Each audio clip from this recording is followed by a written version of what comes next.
Hello everyone, welcome back to group of experts. Dear students, आज का हमारा topic है energy terms involved in formation of ionic bond. Start करने से पहले मेरी आप लोगों से रिक्वेस्ट है, please subscribe my YouTube channel. इससे हमें भी सपोर्ट मिलता है, आप लोगों को भी नए वीडियोस के रिलेटेड इन्फॉर्मेशन मिलती रहेगी। So without wasting your time हम स्टार्ट करते हैं। तो एनर्जी टर्म्स, कौन कौन सी एनर्जी टर्म इन्वॉल्व होती है आयनिक बॉन्ड के फॉर्मेशन में। तो पहली टर्म है आयोनाइजेशन एनर्जी। आयोनाइजेशन एनर्जी कौन सी एनर्जी होती है? The energy required to remove an electron from the outermost shell of a metal in gaseous state. जब हमारे पास मेटल गैसियस स्टेट में होता है तो मेटल में से अगर हमें इलेक्ट्रॉन रिमूव करना होगा आउटर मोस्ट शेल में, तो उस वक्त कितनी एनर्जी चाहिए हमें, ठीक है। So we have to provide some amount of energy, कुछ एनर्जी हमें देनी होती है मेटल को ताकि वो आयोन में कन्वर्ट हो जाए। लेकिन ये मेटल हमारे पास होना चाहिए गैसियस स्टेट में, ठीक है। तो कितनी अमाउंट ऑफ एनर्जी चाहिए इलेक्ट्रॉन आउटर मोस्ट शेल से एक इलेक्ट्रॉन रिमूव करने के लिए? तो उस अमाउंट ऑफ एनर्जी को हम कहते हैं ionisation energy. This energy is the energy absorbed. ये एनर्जी एब्जॉर्ब होती है, ठीक है। मतलब मेटल को हमें यही से एनर्जी देनी पड़ती है और मेटल एनर्जी एब्जॉर्ब करके अपना इलेक्ट्रॉन आउटर मोस्ट शेल में से रिमूव करता है। So this amount of energy is called ionisation energy, ठीक। अब दूसरी टर्म है इलेक्ट्रॉन एफिनिटी। इलेक्ट्रॉन एफिनिटी, या पहले मैं इसका दूसरा नाम भी बताऊंगा, आयोनाइजेशन एनर्जी को हम आयोनाइजेशन एंथैल्पी भी कहते हैं, ठीक है। दूसरी टर्म है ionisation electron affinity. Electron affinity it is also called as electron gain enthalpy. मैं इसका दूसरा नाम भी लिखूंगा यहाँ पे, electron gain enthalpy. Electron gain enthalpy. तो ये कौन सी एनर्जी होती है? It is the amount of energy released during the formation of anion. जब एक एनायन बनता है, एनायन कहां से बनता है? नॉन मेटल से बनता है। नॉन मेटल की प्रॉपर्टी होती है इलेक्ट्रॉन गेन करने की। तो जब एक नॉन मेटल इलेक्ट्रॉन गेन करता है उस वक्त वो कुछ अमाउंट ऑफ एनर्जी रिलीज करता है, ठीक है। That amount of energy released is known as electron affinity. The energy released during the formation of anion by addition of an electron. जब ऐड होगा इलेक्ट्रॉन एक नॉन मेटल को, उस वक्त एनर्जी रिलीज होगी। That energy is known as electron affinity, ठीक। और electron affinity ये नॉन मेटल्स को होती है इलेक्ट्रॉन एफिनिटी, ठीक है। और ये नॉन मेटल भी होना चाहिए गैसियस स्टेट में। जैसे कि हमने इससे पहले मेटल के बारे में बताया था, मेटल होना चाहिए गैसियस स्टेट में, तभी जब इलेक्ट्रॉन रिमूव होगा how much amount of energy is required to remove the electron, तो उसको हम कहते हैं आयोनाइजेशन एनर्जी। वैसे ही बिल्कुल नॉन मेटल भी होना चाहिए गैसियस स्टेट में। जब गैसियस स्टेट में होगा तब इसको अगर इलेक्ट्रॉन ऐड हो जाएगा उस वक्त एनर्जी रिलीज हो जाएगी और उस अमाउंट ऑफ एनर्जी को हम कहते हैं इलेक्ट्रॉन एफिनिटी, ठीक। तीसरी एनर्जी टर्म है लैटिस एनर्जी, जिसको हम La से रिप्रेजेंट करते हैं। लैटिस एनर्जी कौन सी एनर्जी होती है? अब हमारे पास कैटायन भी बन गया और एनायन भी बन गया, ठीक। तो अब ये कैटायन और एनायन मिलके एक कंपाउंड बनाते हैं, एक लैटिस बनाते हैं, और लैटिस बनते वक्त भी एनर्जी रिलीज होती है। उस energy, that amount of energy वो जो रिलीज होगी लैटिस बनते वक्त, उस अमाउंट ऑफ एनर्जी को हम कहते हैं लैटिस एनर्जी। और ये सभी टर्म्स हम जनरली यूज करते हैं क्योंकि ये जनरली यूज करते हैं एक मोल के लिए, क्योंकि एक एटम के लिए तो पॉसिबल नहीं है हमारे लिए एनर्जी डिटरमाइन करना, कितनी अमाउंट ऑफ एनर्जी रिलीज होगी या एब्जॉर्ब होगी, वो बहुत ज्यादा डिफिकल्ट है। तो हम इसलिए एक मोल के लिए करते हैं, ठीक है। सो आयोनाइजेशन एनर्जी, इलेक्ट्रॉन एफिनिटी, ये हम देखते हैं एक मोल के लिए, ठीक है। सपोज आयोनाइजेशन एनर्जी मतलब वो amount of energy, that amount of energy जो हमें चाहिए होती है इलेक्ट्रॉन रिमूव करने के लिए from the outermost shell. लेकिन कहां से? From 1 mole of gaseous state, from 1 mole of metal in gaseous state. 1 mole of metal हम लेते हैं, कोई भी मेटल, जैसे कि सोडियम होगा, पोटेशियम होगा, मैग्नीशियम होगा। ऐसे ही electron affinity, amount of energy release, कितनी एनर्जी रिलीज होगी जब एक mole of non metal electron gain करेगा, 1 मोल ऑफ इलेक्ट्रॉन गेन करेगा, उस वक्त जितनी अमाउंट ऑफ एनर्जी रिलीज होगी। सपोज कोई भी नॉन मेटल होगा हमारे पास, जैसे क्लोरीन होता है, क्लोरीन जब इलेक्ट्रॉन गेन करता है तो उस वक्त एनर्जी रिलीज होती है। लेकिन हम ये कैलकुलेट करते हैं एक मोल के लिए। One mole of chlorine when 1 mole of chlorine adds 1 mole of electron, उस वक्त जितनी एनर्जी रिलीज होगी उसको हम कहेंगे इलेक्ट्रॉन एफिनिटी। और लैटिस एनर्जी क्या होती है? It is the amount of energy released, कितनी एनर्जी रिलीज होगी जब बनेगा 1 mole of ionic compound, when 1 mole of ionic compound is formed from isolated gaseous ions. ये पॉइंट यहाँ पे बहुत इंपॉर्टेंट है, फ्रॉम आइसोलेटेड गैसियस आयन्स, मतलब लैटिस एनर्जी या इलेक्ट्रॉन एफिनिटी या आयनाइजेशन एनर्जी किसके लिए हम कैलकुलेट करते हैं, जब मेटल या नॉन मेटल जब ये गैसियस स्टेट में होते हैं। ठीक है, एक तो एटॉमिक स्टेट में होने चाहिए और गैसियस स्टेट में होने चाहिए। ठीक, तो अब जब लेटिस बनता है, जैसे कि मेटल होता है हमारे पास M पॉजिटिव मेटल का आयन कैटायन और नॉन मेटल का आयन X नेगेटिव। ठीक, जब ये लेटिस बनाते हैं MX सॉलिड, ठीक है, ये होने चाहिए दोनों गैसियस स्टेट में, मेटल आयन भी गैसियस स्टेट में, नॉन मेटल आयन भी। तो जब ये लैटिस बनेगा, इस वक्त जो अमाउंट ऑफ एनर्जी रिलीज होगी प्लस एनर्जी, लेकिन ये हम 1 मोल के लिए करते हैं, when 1 mole of lattice is formed, तो उस वक्त जो एनर्जी रिलीज होती है इसको हम कहेंगे लैटिस एनर्जी। सो अगर आपको क्वेश्चन आएगा कभी, what are the favourable conditions for the formation of ionic bond, कौन सी फेवरेबल कंडीशंस है आयनिक बॉन्ड बनने के लिए, पहले ही जो आयनाइजेशन एनर्जी होनी चाहिए हमें यहां से देनी पड़ती है। आयनाइजेशन एनर्जी मिनिमम होनी चाहिए, ionisation energy should be minimum. और इलेक्ट्रॉन एफिनिटी जो वहां से एनर्जी रिलीज होती है जब नॉन मेटल इलेक्ट्रॉन ऐड करता है, तो इलेक्ट्रॉन एफिनिटी क्या होनी चाहिए, वो मैक्सिमम होनी चाहिए। जितनी ज्यादा होगी इलेक्ट्रॉन एफिनिटी उतना चांस है आयनिक बॉन्ड बनने का। और लैटिस एनर्जी, जब लैटिस बनता है तो लैटिस एनर्जी मतलब वो एनर्जी भी रिलीज होती है, so lattice energy should be also maximum. जितनी ज्यादा एनर्जी रिलीज होगी तो उतने ज्यादा चांसेस है आयनिक बॉन्ड बनने का। सो मैं ये भी लिखता हूं, favourable conditions for the formation of ionic bond. कौन कौन से फेवरेबल कंडीशंस होने चाहिए हमारे पास, एक होनी चाहिए आयनाइजेशन एनर्जी होनी चाहिए मिनिमम, इलेक्ट्रॉन एफिनिटी होनी चाहिए मैक्सिमम क्योंकि ये एनर्जी रिलीज होती है वहां से, लैटिस एनर्जी भी मैक्सिमम होनी चाहिए क्योंकि ये भी रिलीज होती है। आयनाइजेशन एनर्जी क्यों मिनिमम होनी चाहिए, क्योंकि ये हमें यही से देनी पड़ती है।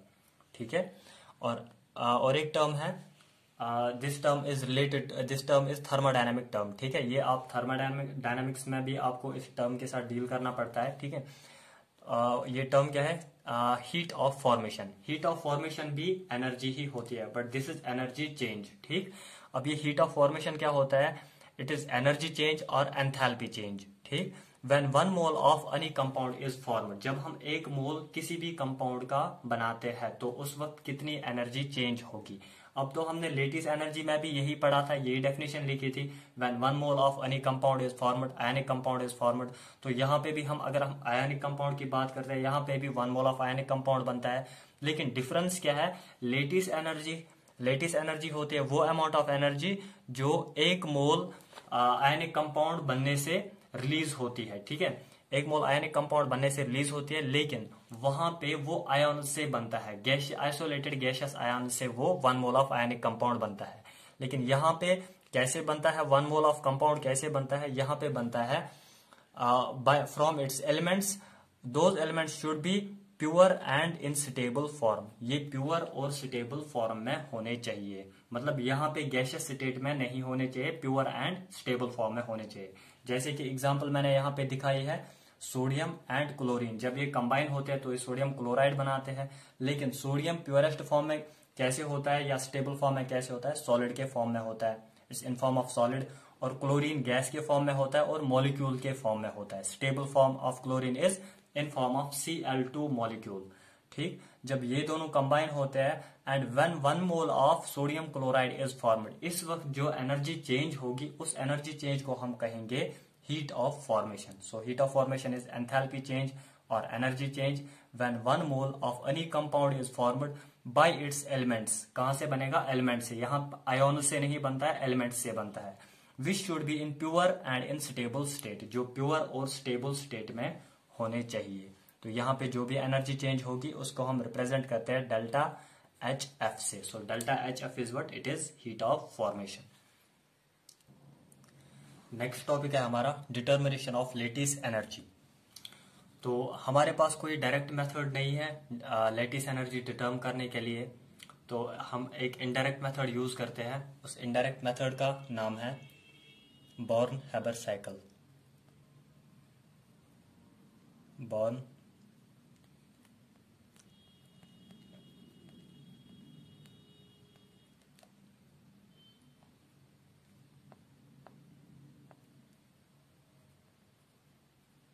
Born-Haber cycle. So Born-Haber cycle क्या है? This is indirect method for determination of lattice energy. Indirect method है ये.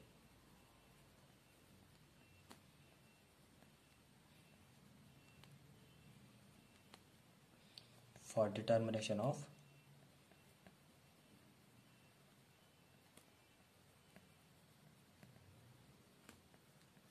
Lattice energy LE.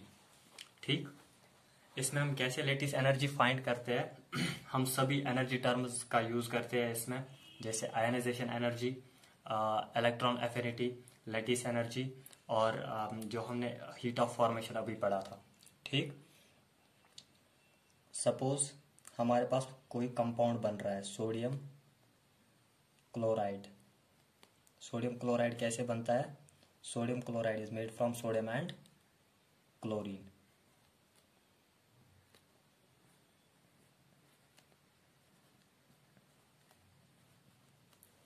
अब अगर मैं इसको सोडियम को लूंगा सॉलिड फॉर्म में और क्लोरीन को लूंगा अपने स्टेबल फॉर्म में, गैसियस फॉर्म में, ठीक है, तो बनेगा हमें सोडियम क्लोराइड. लेकिन अगर मुझे 1 मोल चाहिए तो इसका मैं हाफ ले जाऊंगा. ठीक है, हाफ लूंगा यहाँ पे, तो मुझे 1 मोल ऑफ सोडियम क्लोराइड मिलेगा. अब इस प्रोसेस में जो मुझे एनर्जी चेंज होगी, उस एनर्जी चेंज को हम क्या कहते हैं? Heat of formation, and that is represented by delta HF. This is heat of formation. ठीक, ये मैंने डायरेक्टली सोडियम क्लोराइड बनाया from its elements in pure and stable form. ठीक है, तो इस वक्त जो मुझे एनर्जी चेंज हो जाएगा, तो उस एनर्जी चेंज को हम कहते हैं हीट ऑफ फॉर्मेशन. ठीक, अब अगर मैं इसको इनडायरेक्ट मेथड से बनाना चाहूंगा, तो मतलब आयोन से बनाना चाहूंगा. आयोन से जब बनाना चाहूंगा तो मुझे सोडियम को पहले क्या करना पड़ेगा? सोडियम आयोन में कन्वर्ट करना पड़ेगा. सोडियम आयोन में कन्वर्ट करने के लिए मुझे पहले इसको गैसियस स्टेट में लेना है. तो गैसियस स्टेट में लाने के लिए मुझे इस सॉलिड को, सोडियम सॉलिड को कौन सी एनर्जी देनी है? Sublimation energy. सब्लिमेशन एनर्जी कौन सी एनर्जी हुई? वो एनर्जी जिससे सीधे सॉलिड स्टेट डायरेक्टली कन्वर्ट होता है किसमें? गैसियस स्टेट में. ठीक, तो सोडियम को मैं सब्लिमेशन एनर्जी देता हूं. That means this amount of energy is absorbed plus S. तो ये सोडियम गैसियस स्टेट में बन जाएगा. अब सोडियम गैसियस स्टेट से मुझे सोडियम आयोन बनाना है, तो कैसे बनाएंगे? सोडियम आयोन लेकिन गैसियस स्टेट में. ठीक, तो ये कैसे बनेगा? सोडियम को मुझे कौन सी एनर्जी देनी पड़ेगी? Ionisation energy. This amount of energy is also absorbed. Ionisation energy. ठीक, अब ये सोडियम गैसियस स्टेट में आ गया और आयन के फॉर्म में आ गया. ऐसे ही क्लोरीन से मुझे बनाना पड़ेगा क्लोरीन आयन. पहले क्लोरीन आयन बनाना पड़ेगा, लेकिन क्लोरीन आयन बनाने से पहले ये क्लोरीन मॉलिक्यूल के फॉर्म में है, Cl2 के फॉर्म में है. पहले इसको एटॉमिक फॉर्म में लाना है. एटॉमिक फॉर्म में लाने के लिए क्या करना पड़ेगा? ये जो Cl2 है मॉलिक्यूल के फॉर्म में, Cl2, दैट मीन्स 2 क्लोरीन के बीच में बॉन्ड होता है. अब इस बॉन्ड को तोड़ना पड़ेगा तभी ये एटॉमिक फॉर्म में आएगा. गैसियस फॉर्म में तो ये ऑलरेडी है, लेकिन ये एटॉमिक फॉर्म में कब आएगा? जब इस बॉन्ड को तोड़ेंगे. अब इस बॉन्ड को तोड़ने के लिए जितनी अमाउंट ऑफ एनर्जी हमें देनी होती है, उस एनर्जी को हम डिसोसिएशन, बॉन्ड डिसोसिएशन एनर्जी कहते हैं, and that is represented by D. तो D अमाउंट ऑफ एनर्जी देनी पड़ेगी. अभी मैंने 1 मोल ऑफ सोडियम लिया था, मुझे 1 मोल ऑफ सोडियम क्लोराइड बनाना है, तो 1 मोल ऑफ सोडियम लिया था और half mole of chlorine molecule. ठीक है, क्योंकि एक क्लोरीन में 2 एटम्स होते हैं. तो अगर 1 मोल के लिए डिसोसिएशन एनर्जी D लगती है, तो हाफ मोल के लिए कितना लगेगा? D/2. Dissociation energy is the amount of energy required to break 1 mole of bonds. 1 mole bonds break करने के लिए जो अमाउंट ऑफ एनर्जी लगती है उसको हम डिसोसिएशन एनर्जी कहते हैं, and that is represented by D. अगर 1 मोल के लिए डी अमाउंट ऑफ एनर्जी चाहिए डिसोसिएशन एनर्जी, हाफ मोल के लिए कितना चाहिए, D/2। तो ये क्लोरीन गैस में बन गया। अब हमें इसी क्लोरीन को किस फॉर्म में बनाना है, आयन के फॉर्म में बनाना है, Cl गैस, लेकिन ये आयन होगा, ठीक है। तो आयन बनाने के लिए हमें कौन सी एनर्जी चाहिए, जब ये आयन बनेगा तो इस वक्त ये some amount of energy release करेगा। डिसोसिएशन एनर्जी ये से देनी पड़ेगी, एब्जॉर्ब करता है तो ऐड हो जाएगी। अब जब आयन बनेगा क्लोरीन एनायन बनेगा, ये नेगेटिव है, क्लोरीन एनायन जब बनेगा तो यहां से एनर्जी रिलीज होगी। कौन सी एनर्जी रिलीज होगी, जब गैसियस एटम से एक आयन बनता है तो amount of energy released is called electron affinity. अब यहाँ पे हमें सोडियम और क्लोरीन आयन्स के फॉर्म में आ गया। जब ये दोनों कंबाइन होते हैं, एक स्टेबल लेटिस बनाते हैं, तो उस वक्त भी कुछ अमाउंट ऑफ एनर्जी रिलीज होती है। That amount of energy is called, उस एनर्जी को हम क्या कहते हैं, लेटिस एनर्जी, ठीक है। ये भी रिलीज हो जाएगी, वही से मिलेगी हमें ये एनर्जी। तो अब दोनों केसेस में, चाहे मैं डायरेक्टली इस सोडियम क्लोराइड को बनाऊं या इसको घुमा फिरा के बनाऊं, पहले आयन्स में कन्वर्ट करूं, तो दोनों केसेस में जो एनर्जी चेंज होगी वो सेम रहेगी। जब सेम रहेगी दैट मीन्स जो हीट ऑफ फॉर्मेशन होगी delta H, change in enthalpy या चेंज इन एनर्जी, जिसको हम हीट ऑफ फॉर्मेशन कहते हैं, that will be equal to, वो किसके बराबर होगा, sublimation energy plus ionisation energy जो मैंने यहां से दी सोडियम को आयन में कन्वर्ट करने के लिए, प्लस बॉन्ड डिसोसिएशन एनर्जी जो मैंने क्लोरीन के बॉन्ड्स ब्रेक करने के लिए दी, माइनस इलेक्ट्रॉन एफिनिटी जो क्लोरीन से रिलीज होती है जब आयन में कन्वर्ट हो जाएगा, माइनस लेटिस एनर्जी जब लेटिस बनेगा। तो ये हमें मिलती है हीट ऑफ फॉर्मेशन की रिलेशन, जिससे हम लेटिस एनर्जी डिटरमाइन कर सकते हैं। हीट ऑफ फॉर्मेशन ये हमें मालूम होता है, सब्लिमेशन एनर्जी भी मालूम होता है, आयनाइजेशन एनर्जी भी, ये भी हमें मालूम होता है, डिसोसिएशन एनर्जी भी मालूम होता है, इलेक्ट्रॉन एफिनिटी भी मालूम होता है। तो हम इजीली यहां से इस अननोन पैरामीटर को, किसी भी अननोन पैरामीटर को निकाल सकते हैं, ठीक है। तो यहां से हमें डिटरमाइन करना होता है लेटिस एनर्जी। ऐसे ही अगर हमें बॉर्न-हैबर साइकिल बनाना होगा मैग्नीशियम ऑक्साइड के लिए, born-Haber cycle for magnesium oxide solid, ठीक। तो मैग्नीशियम ऑक्साइड जब हम बनाते हैं नॉर्मली, मतलब प्योरेस्ट फॉर्म ऑफ एलिमेंट से और स्टेबल फॉर्म ऑफ एलिमेंट से, तो उस वक्त जो हीट चेंज होगी that heat change is represented by delta H F, और इस हीट चेंज को हम कहते हैं एंथैल्पी, हीट ऑफ फॉर्मेशन, ठीक। इस एनर्जी चेंज को हम कहते हैं या हीट चेंज को कहते हैं हीट ऑफ फॉर्मेशन।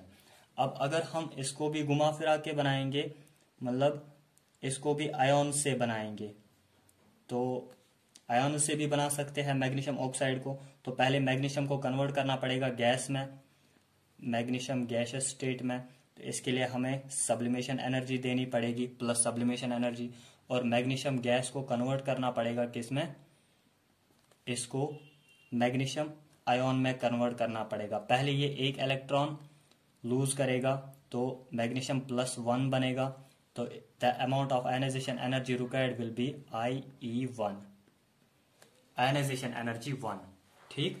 अब इसको दूसरा इलेक्ट्रॉन लूज करना पड़ेगा, तो दूसरा इलेक्ट्रॉन लूज करने के लिए इसको कितनी अमाउंट ऑफ एनर्जी लगेगी, IE2, आयनाइजेशन एनर्जी 2, तो ये Mg+2 के फॉर्म में बनेगा, लेकिन गैसियस स्टेट में, ठीक। ऐसे ही ऑक्सीजन को भी हमें ऑक्सीजन आयन में कन्वर्ट करना पड़ेगा पहले। तो ऑक्सीजन ये मॉलिक्यूल के फॉर्म में है, पहले इसको एटॉम के फॉर्म में लाना है। तो ऑक्सीजन एटम के फॉर्म में जब लाएंगे, ठीक है, तो इसका हम लेंगे, हमें 1 मोल बनाना है यहाँ से, तो इसका भी हाफ लेंगे। तो ऑक्सीजन के एटम के फॉर्म में बनाना है। एटम के फॉर्म में हमें कौन सी एनर्जी चाहिए, इसको बॉन्ड डिसोसिएशन एनर्जी। 1 मोल के लिए D अमाउंट ऑफ एनर्जी चाहिए, हाफ मोल के लिए कितनी चाहिए, D/2, तो हमें D/2 अमाउंट ऑफ एनर्जी देनी पड़ेगी। तो ये ऑक्सीजन एटॉमिक फॉर्म में बनेगा। अब इसको यहां से बनाएंगे किस फॉर्म में, आयन बनाएंगे, ठीक है, ऑक्सीजन आयन बनाएंगे, एनायन। तो पहले ऑक्सीजन एक इलेक्ट्रॉन गेन करेगा, जब एक इलेक्ट्रॉन गेन करेगा तो ऑक्सीजन -1 बनेगा। ठीक है, ऑक्सीजन -1 जब बनेगा that means it will release some amount of energy, that energy is known as electron affinity. ठीक है, डिसोसिएशन एनर्जी भी एब्जॉर्ब होती है, इलेक्ट्रॉन एफिनिटी रिलीज होगी। ठीक है, और ऐसे ही जब इसको हमें दूसरा इलेक्ट्रॉन ऐड करना पड़ता है तो ऑक्सीजन -2 बनेगा। अब ये चीज याद रखना। ठीक है, जब पहले इलेक्ट्रॉन के लिए इलेक्ट्रॉन एफिनिटी जो होती है that amount of energy is release, वो अमाउंट ऑफ एनर्जी रिलीज होती है। लेकिन दूसरा इलेक्ट्रॉन ऐड करने के लिए किसी भी एटम को, किसी भी नॉन मेटल को दूसरा इलेक्ट्रॉन ऐड करने के लिए यही से फिर एनर्जी देनी पड़ती है। ये EA1 है, this is EA2। That means दूसरी बार हमें इलेक्ट्रॉन एफिनिटी जो होगी वो एनर्जी कौन सी होगी, वो एनर्जी एब्जॉर्ब होगी। दूसरा इलेक्ट्रॉन ऐड कराने के लिए हमें यहां से इसको एनर्जी देनी पड़ेगी। अब यहां पे हमें ये दो आयंस में कन्वर्ट हुए, मैग्नीशियम और ऑक्सीजन भी। अब आयंस क्या करते हैं, ये जाके स्टेबल होके लेटिस बनाते हैं। ठीक, तो लेटिस जब बनाएंगे तो amount of energy MgO solid बनाएंगे। ठीक है, उस वक्त कौन सी एनर्जी रिलीज होगी, लेटिस एनर्जी रिलीज होगी, माइनस लेटिस एनर्जी। ठीक, अब अगर इसका ये पूरा प्रोसेस देखेंगे, चाहे हम डायरेक्ट मेथड से बनाएंगे या घुमा फिरा के बनाएंगे, ठीक है, आयॉन्स से बनाएंगे, तो एनर्जी चेंज तो सेम ही रहेगा। दैट मीन्स ये हीट ऑफ फॉर्मेशन किसके बराबर होगा इस केस में, हीट ऑफ फॉर्मेशन वो बराबर होगा पहले सब्लिमेशन एनर्जी प्लस, और कौन सी एनर्जी दी हमने मैग्नीशियम को, ionisation energy 1 IE1 plus IE2 plus D/2 minus EA1 electron affinity 1 plus EA2 minus lattice energy. यही एनर्जी चेंज हुई ना इस रिएक्शन के दौरान। ठीक है, इस प्रोसेस के दौरान, तो इस एनर्जी चेंज को हमने रिप्रेजेंट किया। ये एनर्जी चेंज बराबर होगा हीट ऑफ फॉर्मेशन को। और इसी साइकिल को, ये हालांकि ये साइकिल के फॉर्म में है, तो इसी साइकिल को हम बॉर्न-हैबर साइकिल कहते हैं। तो बॉर्न-हैबर साइकिल से हम डिटरमाइन कर सकते हैं लेटिस एनर्जी। तो आज की क्लास में इतना ही पढ़ेंगे। ठीक है, इंशाल्लाह नेक्स्ट क्लास में हम कंटिन्यू करेंगे।